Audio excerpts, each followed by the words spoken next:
So let's move on. Let's head on over to Tennessee, shall we? Knoxville. Got some new faces. Uh, Specifically at the quarterback position. New, not new. If you watched the bowl game last year, you saw Nico Amalieva. Yes, that's how you pronounce it. Iamalieva. Well done. Write that, write that down. And he played pretty well in the Iowa game, I thought. He's played well in every spring game I've ever seen him play in. Like he looks the part. He really does. Every bit of that 5-star rating that he had coming out of high school, he really has looked the part, and he has the weapons around him. He really does. No, I'm with you. The question here is going to be consistency in year one of the quarterback, and also the depth behind him. I don't know if I love a guy like Gaston Moore. I don't think Jake Merklinger is ready to play yet. It's still a couple of years till you're getting George McIntyre, right, and to Knoxville. A highly rated recruit in that is it 25 class? Yeah, I think 25 class. So yeah, Nico, like you said, holy cow, he has just really impressed, right? I think that staff, and I credit to them because they could have put him in last year, right? Joe Milton had some ups and downs, and there was a lot of cry for Nico. Obviously the NIL contract was the worst kept secret in college football, right? He's a guy that Tennessee fans were just hungry for after losing a guy like Hendon Hooker to injury at the end of the season in 2022. And I think Nico, I don't know if he makes any difference in the win and loss, but I wonder. I really like that they just let him develop, right? And they just let him stay healthy and just see what it's like, get his feet wet in college football, and then you let him take over in the bowl game. I mean, I was really impressed with his running game, right? I mean, obviously he had all those touchdowns rushing the football, but that's a different athlete, man. And for people that don't know volleyball, right, and especially men's volleyball, like there's really, really good athletes playing, right? And he was an elite volleyball player and quarterback at the same time. It's going to be about consistency though, right? Because he is inexperienced, right? He's going to be it's a quarterback friendly offense, right? But it's not an easy offense for sure. You're going to have to make consistently accurate throws. And that was the beauty of Hendon Hooker, but the upside, what he can do, man. Holy cow. He is like the picture perfect of what you want to build in a quarterback, right? 6'5", 6'6", right? Crazy arm, dual threat guy. And yeah, I'm really excited to watch him play this year. Yeah, he's really good. Now they lose two running backs in that room, but I'm not all that worried because I think Dylan Sampson is a absolute monster, right? You also have Cameron Seldon in that backfield as well. I know he went in under. He had shoulder surgery in the spring, and I know he missed all spring practice. But all the reports I'm hearing is that he's progressing pretty well, and he's almost back to full health, so he could be back in time to play in that game. Uh, that's not a guy with a ton of experience, just a true sophomore, only 25 carries last year. Khalifa Keith is also in that list as well, 11 attempts last year. He was a true freshman last year as well. Peyton Lewis, I know, is also dealing with an injury as well. So we'll see if that running back room can get healthy. But as long as Dylan Sampson is healthy, to me, in my mind, he's a very good running back. I'm all in on Dylan Sampson. I think he's really spectacular. No, I'm with you too. I mean, he was a guy I took in our fantasy draft, right? He is a guy I expect that yes, you had some talented players last year in that draft or in that room, and they're going to the NFL draft. They already did, and they'll do good things in the NFL. But I do think Sampson's I wonder if you get better if you're just giving him the ball significantly more than you did last year. I mean, he only had what 100 attempts. I think if you almost double that, I think you could have some really really nice pieces. And Heupel and for all the the fun that they get and the glamour that they get with a guy like Jalen Hyatt, right? And what they've done throwing the football in the past couple of years. Heupel loves to run the football. You have to be able to run the football in the SEC, and he They has to be able were to run the football. they flipped the script last year. I mean, they ran the ball 200 yards a game at 5.3 yards per clip, both top 10 in the country. They ran the ball 53% of the time, which it's pretty balanced. I mean, that's about pretty median. So I, for people that are like, oh, they only no, they run the ball, man, when they want to and when they need to, and they can do it this year. One thing that Joe Milton did, that he was really good at that we have yet to really see a large enough sample size from Nico to see if this is really the case. But the thing that was underrated about Joe Milton was that he took care of the football last year, which I didn't think was going to be the case going into the season. 20 to 5 touchdown interception ratio is pretty impressive. And would you have liked to see him maybe push the ball down the field a little bit more than he did? But he kept the ball out of harm's way, and they had a good defense, right? They leaned on that running game, like you said, with Wright, Sampson, and Small, and Milton at times too. And listen, I was a guy that was talking about let's use Milton in the running game more, right? Let's open that dimension up to this offense. He's struggling just a little bit, right, with consistency and making big time throws. Let's use his legs a little bit. And I wonder how much they do with Iamaleava. Right now, you do have the questions about depth, and he is a little bit slender guy. But I don't know, man. I think if you're going in on him, you got to go all in, and you got to use all types and aspects of his game. And I think the running game is just one part of it, and I think that might help the offense as a whole. And he also kind of gets his feet wet. Like I wonder if not that he's going to be a nervous kid because he's been playing under pressure for a while now, but I do think it helps where like if you're struggling, let's say you're struggling throwing the football as a young kid in the SEC, just seems a couple good plays where you're running the football, right? A couple keeps here and there, you get a couple first downs. What that does for your confidence, man, and getting you into the rhythm of a football game, and then you can start throwing the football well with timing and accuracy. I don't know. And I'm sure Heupel. Listen, I trust Heupel to figure it out. I'm not going to tell him how to do his job, but I wonder if that's going to be something that they're considering. Well, let's talk about the wide receiver room because the last couple of years it's been really good, and I have a feeling it's going to be exceptional again this year. I would, I would argue that Joe Milton wasn't exactly as impressive as we thought he might be going into the season, throwing the football and really airing it out for the speed that they have in this room. Uh, the speed is still there in the room, and you had a guy like Chris Brazel from Tulane who's just a spectacular talent. 700 yards, 5 touchdowns last year for them. Was one of the higher rated wide receivers in the transfer portal. To get him to come up there to Knoxville was a really great get for Josh Heupel and company there. Squirrel White is still there, right? Brew McCoy is still there. Both kind of burner guys. Dante Thornton is also another guy that's a burner. There's Mike Matthews, the true freshman get in the mix, who's, by all accounts, pretty dang talented. The early accounts are pretty nice on him, and he is just gravy, right? He is icing on the cake for this room. You mentioned how good it is. I love Brazil, man. I think he was really good as a young kid for Tulane in a crowded room. You had guys like Lawrence Keys, Jaquin Jackson, Keith Brown. Those are good football players, and it was Brazil who was consistently popping off tape. He was the feature guy in that room. He averaged 16 yards per catch, right? So you can push the ball down the field with him, and take advantage of the arm talent of Nico. Squirrel, right? Unbelievable in the slot. He was, I believe, your leading receiver last year after a couple of injuries. Dante Thornton, getting better and better as the year went on. Sounds like he's been much more fit into the system, which is nice. And Brew McCoy, man, he's still in college football, right? He was still a 5-star. He still has that talent. You finally saw him take steps in 2022.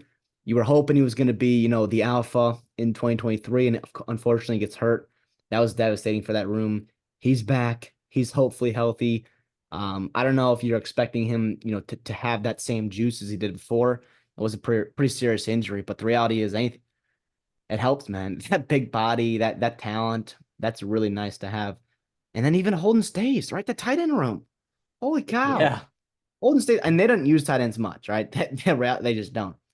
McLennan Castle's actually, he had 22 catches, which was pretty good and a lot more than I think they were expecting. But Stays is a guy from Notre Dame who is really talented receiving, catching the football. How much do they use him?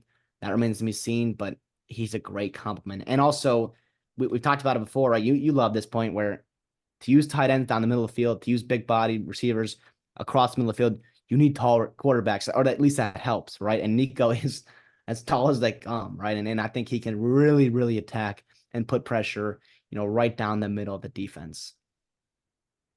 Yeah, I agree, man. I agree. I like this. I like these pass catchers. I Yeah. like the running back. I like the quarterback from what I've seen so far, but still obviously some Uh, we need a bigger sample size, of course. But if you want to get to like the middle of the field point, Joe Milton utilized the middle of the field all the time. He just wasn't that efficient with it. You know, maybe if you get a better tight end in there, maybe a guy like Chris Brazzell, get him find a way to get him in the middle of the field as well. I think that they could maybe be more effective in the middle of the field. But I mean, they threw the ball between the numbers a lot last year, a lot. Which I found interesting because I think Joe Milton's arm talent also plays to where he can get the ball outside. And I thought they had the speed to maybe, get on the outside, get the ball on the outside. But uh, Joe Milton was not very efficient, really doing either. He wasn't all that efficient a quarterback, but we'll see what Nico can do there. Let's talk about the offensive line, though, because by golly, I think it's a pretty solid offensive line, unless you disagree. It's gonna look much different than it looked rolling into Gainesville, right? What was that week 3 last year, Oh, where it with was like just all those, all of yeah, itself, right? it's like tape job. It was tough to watch, and he had no chance winning that football game. But to me, I mean, obviously, we could talk about the returning guys, returning production, which is awesome, right? Cooper Mays, Carrick, John Campbell, right? Pretty darn good players. But Lance Hurd, man, I think he elevates the upside in this room. A year ago, right, Tennessee had to replace both of their tackles, who were pretty darn good players, and they kind of felt the effects somewhat throughout the season. Lance Hurd slides in at left tackle. He's a guy, former 5-star, comes in from LSU. It's not just that he didn't transfer because wasn't good, right? He didn't live up. He wasn't a bust, right? It's not that he didn't live up to his 5-star ceiling. LSU really liked him. We did a video about him in that transfer portal. This was a big time get. This was one of those rare commodities, those rare opportunities where you have really, really talented linemen, and the icing on top is he's got multiple years of eligibility. Really, really good lineman coming into the portal, and holy cow, he was just behind two unbelievable tackles, John Emery and Will Campbell, right over at LSU. Those guys can be first round picks, so it is what it is. But Hurd wanted to play. Tennessee's like, hey, you can play here. You can protect Nico, and we can do some good things with him. And holy cow, I think he comes in and really elevates that room and the ceiling of this room. Yeah, and for him to be a young guy, I think Tennessee specifically has a system that is very simple for a tackle, especially. Like I know like NFL scouts, they love, well, not NFL scouts, NFL scout wannabes love, love downgrading tackles that come from Tennessee because the the quarterback doesn't, there's not a whole bunch of different drops, right? It's a very consistent drop every single time, right? So it's very predictable where your quarterback is going to be and where you need to set up for these tackles. So I think Lance Hurd being young, I think that kind of plays to his strengths. And I think these tackles, John Campbell, Lance Hurd, I think they're going to be all right. Now the depth, I don't know how much I love the depth. Lampley is a guy who had over 200 snaps last year. I think Lampley is a solid option there. Uh, these other guys, I don't know, right? So we talked about this with LSU. LSU, really great starting five. Don't know if I love, 7 through 9, 7 through 11, right? So we'll see. Tennessee just got to stay healthy. And we saw the effects of that last year when those guys went down. They played Florida, like you mentioned. I mean, where they just got, bullied, bullied. That was not good. But let's move over then to the defensive side of the football, because we know that the offensive side is really solid. I mean, it's highlighted by James Pierce. Just, I I mean, mean, a freakazoid edge, right? Freak. He's just done. yeah, him and Tyler Barron last year were really fun to watch. Now Tyler Barron, obviously, he's had his fun in the portal. He's been here, he's been there, Yeah. he's over somewhere else now. I Roy kind of like Kent. I've Roy kind of Kent. lost track. Regardless, though, right? James Pierce is back, and he is obviously a monster. He is deep, deep into top 5 and higher, top 3 NFL draft picks for next year for a good reason, right? His pass rushing tape is about as good as it comes in college football. Holy, holy cow. That's obviously going to elevate your room. That's obviously going to do wonders for you defensively. The surrounding cast around him, we'll see. I think there are some solid pieces. I think you need a couple of guys to progress from last year to really maximize this defense. But Pierce is a great building block for you. Opposite him is what's going to be Dominic Bailey, probably a rotation with guys like Bryson Eason, Joshua Josephs, Jordan Ross, right? The 5-star. How much can he contribute in year one? He was guy what they went into Alabama, right? They went in Birmingham and they got a 5-star guy, top 10 player nationally, right on Nick Saban's nose, right? As a little parting gift, right, from the Volunteers as Saban heads on out. And they got Jordan Ross. And I listen, I don't know. I mean, 6'5", 235, hopefully up to 245 now. I don't know how much he can give you in year one. I think anything's gravy, but the future of him, holy cow, learning next to a guy, learning alongside a guy like James Pierce is, as much as you can ask for, right, for a young kid. Yeah, I think the interior is a little underrated. If you ask me. I like Norman Lott. He had a pressure rate of about 11% last year, 5 sacks on only 149 pass rushing snaps. I think that's pretty solid there in the interior, playing 3 tech. And your 1 tech there is going to be Amari Thomas, who, more than anything, just has experience. Um, and I think him coming back is going to be a big deal for that defensive line. If he's just able to anchor there, right, and interrupt that run game, the run game that they really did a good job shutting down last year. I think if he just continues kind of putting on really good tape on that side of the ball in that spot, I I think he's a really underrated defensive lineman in the SEC. So I'm pretty high on the interior of Tennessee defense. I think their whole entire defensive line is pretty solid. Yeah, definitely. Like you think of Tennessee, you don't quite think of defensive line. But I think last year was pretty darn good. This year, I think it's gonna continue to take a nice little step. Staying in that front seven in the linebacker room. Listen, is it crazy? I kind of like this room. Now, Keenan Pili, right? He didn't perform last year did not work out, right? Well, for whatever reason, I was hoping that he was really, I was pretty high on him coming in from BYU, but I kind of like him. I still have hope for him to be productive in the SEC. Arion Carter, obviously the true freshman that played a good amount last year. You got Jeremiah Tellander, right? He's a guy that gave you over 150 snaps as a true freshman last year. Eli Purcell is coming over from Wake Forest to give you some, veteran depth there. I don't think this is a terrible room. Philippe Perry is still there. He's in year 3, getting better and better. I don't think this is a bad room at all. What say you? Yeah, I'm with that. I think they're going to find the right combination of guys to use. I think there's going to be a lot of competition there this fall. I'm not plugged into the team like those beat writers are. I'm sure. I mean, who knows what they're saying about who's actually going to be starting there, but I I have a feeling that's going to be all right. And I think that having a pretty solid defensive line is going to help with that a lot. I really, really, really believe that. And hopefully some game script, right? If you're scoring a lot of points, maybe that's going to alleviate some of the pressures on that defense and that linebacking core. Again, I mean, what are we talking about with linebackers? There is a difference between having experience and talent, but um, experience is incredibly important to have, and it's definitely surefire stability. Having surefire stability in your linebacking room is really important, and the number one way you get that, of course, is experience. So they got a lot of guys that have had a lot of snaps in college football before. Even if I know you're looking at 2 true sophomores in that room, but they had snaps last year. That's the important part. Like they're there, they're ready to go if need be.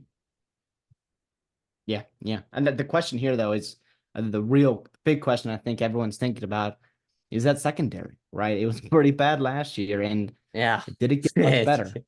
Did it get? I mean, they tried a bunch of things, right? You're bringing in a couple transfers, you've got a couple guys returning, in that safety room, but It's I gonna be don't. young at the cornerback spot. Yeah, hopefully. Listen, Ricky Gibson. You mentioned young guys. He was a guy that you know was it great last year? No, but what do you expect from a true freshman in the SEC? He gave you 140 snaps last year, though. That's good experience. Obviously, McCoy from Oregon State, McMurray from Temple. We'll see how much they can, really help you. In a secondary room, I kind of like Andre Turrentine, right? I don't think he's terrible at all. Um, he was I thought he was pretty good, right? And you match him with a guy like Jacoby Thomas from Mid Tennessee State, obviously a local kid in Tennessee. They're hoping he can, give some good production, even though they're stepping up a level in competition or a couple levels in competition coming from the CUSA. But then Boo Carter, man. Boo Carter, a talented safety product. Interesting. Listen, he's not the biggest dude, right? But I think he comes in. I think he can give you good snaps in year one. I really like his game. So where do you think he is? Do you think he'd play like more nickel? You think he's gonna play I safety? I would say more of early in the season, definitely like a dime package where he's not one of your top four, defensive backs, right? As he progresses, maybe you start slotting him in more and more early downs as well. But I think he can give you, good snaps early in the season for sure. Okay. I mean, if he steps up and can kind of fill that role and maybe progress and earn a starting spot later in the season, I mean, all the better, right? All the better. I don't see that secondary taking a step forward necessarily. Unless like you if you absolutely hit on a guy like Jermod McCoy, who was effective for Oregon State last year, as a true freshman. I think you could see some improvement there if someone like him hits. I still have my doubts, right? But what's one thing you can do with the secondary if you have a great front seven? That's hide it. If you Yeah. have great pass rush, you can hide a secondary, and I think Tennessee is going to have just that. Yeah, James Pierce needs to be healthy. He needs to be healthy for the secondary to look good. You know. Yeah, I'll say this. Yeah, you mentioned that you got to stop the run, right? First, second down. You got to get them in third and long. Third and long, this defense can play well, right? Because you've got the pass rushers, you've got at least some athletes back there that can cover for a short amount of time. But if it's just, or I'm sorry, yeah, you can cover for really a short amount of time. But if you're, third and four, right, third and five, you're getting into a lot of different things you can do offensively. I think that really puts a stress on that defense, especially that defensive backfield, and you could run into problems there getting off the field. And by the way, the number one thing, well, not the number one thing, but a huge thing in the SEC is getting off the field on third down, right? A huge thing. And that determines a lot of team success. That determines a lot of games and outcomes, right? And especially you want to get your offense back on the field as quickly as possible. So you can get off the field on third downs early in drives, all the better for it. Yeah, and Tennessee did a good job of that last year. But that was negative play driven, right? They need negative plays on the defensive side of the ball. Um, but yeah, like you said, I guess you don't need negative plays if you're stopping the run like they did last year as well. But uh, I think negative plays are really important in terms of, like you said, stopping the run and then negative plays. I think are going to prevent you from teams converting on that third down. Let's go move over to the schedule then, right? Their over under win totals at 8.5 right here. Okay. Looking at UT Chattanooga's coming into Knoxville August 31st. Then you get NC State the next week at home. Thank goodness that game's at home. Isn't that Uh, neutral site? oh wait, is it in Is it Charlotte? Charlotte? It I'll might I'll be in double check Charlotte. real quick. Please double check that because that actually is a big difference. Then you get Kent State the week after NC State. Then you play Oklahoma at Oklahoma. You get a bye week, Arkansas on the road, Florida at home, Alabama at home. Then you get a bye week, Kentucky at home, Mississippi State at home, Georgia on the road, UTEP at home, Vanderbilt on the road. Is it in Charlotte? It's in Bank of America Stadium, home of the There you Charlotte, go. while the Carolina Panthers. In Charlotte. That game's at -4.5 right now. Tennessee. Yeah, that's gonna be a Neutral good game. site. Neutral site. Yeah. NC State's a good ball club there. NC State's a good ball club. I have a feeling I know where you're leaning, and look, I struggle with this because I think Tennessee, their only hole, I think, on their entire team is their secondary, right? And the schedule, you draw you draw the three best possible teams that you can draw in the SEC, right? You draw Arkansas, you draw Mississippi State, you draw Vanderbilt. And you're out of conference. I'm expecting, Kentucky too. well, they get Kentucky at home. Oh, I get that. Yeah, but I'm sorry. Yeah, but in general, the SEC. Yeah, yeah. Yeah, and Florida, getting Florida at home is also a big deal too. If you go 3-1, you're out of conference. Say you lose to NC State, you go 3-1 out of conference. You win those bottom three SEC games, right? Then you got to find three more wins between Oklahoma, Florida, Alabama, Kentucky, and Georgia. So you got to go 3-2 in those games. Um, I guess it'd be 3-3. Sorry, and I think they can, dude. I'm gonna take the over 8.5 here with Tennessee. Um, just given this couple looks, I was. This is not something that I would bet. In no way am I would ever bet this. Now, if this number was at 9.5, oh, please feed me the under, right? But Yeah. I think 9-3 is the most likely outcome. I think 8-4 is more likely than 10-2. But Well, and I, seven, I would almost 7-5 too. 10-2 would be really impressive. yeah, Now, and obviously, you're looking to probably Bama and Georgia, but you're beating a lot of other solid teams. yeah, I think look, if someone wanted to argue with me and be like, look, Nico's unproven. How can you take this over? Sure, I'll hear your argument. I'm not betting this, all right, because I have those questions, right? But if you're gonna make me pick a side like we do for all of these games, all these teams, I'm gonna take Tennessee's over 8.5. I think I'm on the under. And listen, I am on the over of Nico. I am on the over of Josh Heupel. I'm huge fans of the way that they're running the program right now and the future of Tennessee football.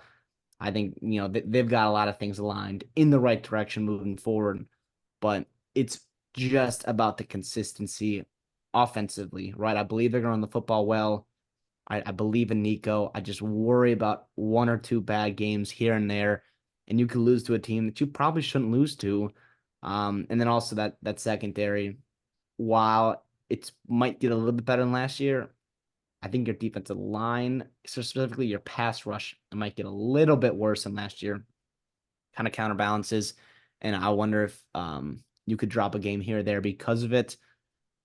Yeah, to me, I think the margin of error with the schedule and with how high that number is, I think your margin of error is pretty darn low because Alabama and Georgia, I just think with this year and the rosters that both those teams have, I think they kind of overwhelm you.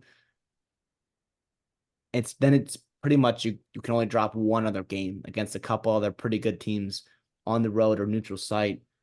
And to me, that's not worth it. But like you said, yeah, I'm not betting this because I'm not betting against Nico, right? I do not want to be the guy who's betting against Nico and obviously Hypo as well. But for the sake of this video, I'll take the under, and I guess I'll fade you. Tennessee Alabama game. That line right now in Neyland Stadium is Alabama -2.5. Yeah, dude. I'm just saying, I think some of these games are more coin flippy than you think. Well, I guess No, I think the Alabama game, sorry, is more coin flippy than people think. well, yeah, and they can expose that if Nico's on, right? They can expose that secondary potentially. But I do think it's later in the year. Everyone's like, I think Bam has depth this year, a little bit more than I thought they were going to have. And I think that the later in the year that you're playing them, right, I think the worse you are for it because that's more and more time that they're getting set in that system. It's more and more time for those young guys, those talented young guys to get experience. Um, but obviously Tennessee's got talent too, and they would not surprise me if they win that game. Or Georgia could be different, right? Georgia could be tough, right? Especially in Georgia. Like the last time you went in there a couple years ago, it got ugly. But The game that I am most worried about in terms of shooting my over in the foot is that Oklahoma, September 21st on the road. I think that's a game that Oklahoma could definitely win. And then that would kind of blow the door open of my Oklahoma under and my Tennessee over. well, and that's Oklahoma's first SEC game. That's their first SEC home game. They're going to be buzzing in Norman. They're going to Oh, be. yeah. Oh, yeah. They're going to be fired up. And Jackson Arnold and that system, he'll have had another 3 weeks to get acclimated, as will Nico. Yes, As will Nico.